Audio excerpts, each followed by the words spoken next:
Narescue sa mga tropa sa Philippine Navy ang usa ka Indonesian nga mananagat sa Balut Island, Sarangani, Davao Occidental.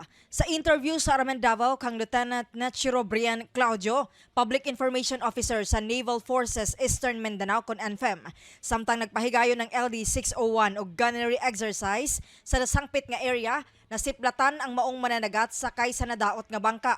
Sumala ni Claudio, usa ka semana na nga gapalutaw-lutaw sa kadagatan ang biktimang si Kamoraan Ama, 50 anyos, nga taga Miangas, Talaud, Indonesia. Gipailom og medical examination ang biktima.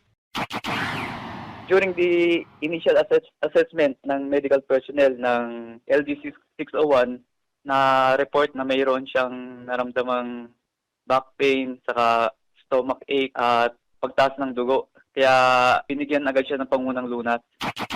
Gitabangan kini sa Philippine Navy nga mahatod uban ang iyang bangka sa Indonesian Border Crossing Station dito sa Balut Island aron hingpit na kining makauli sa iyahang pamilya.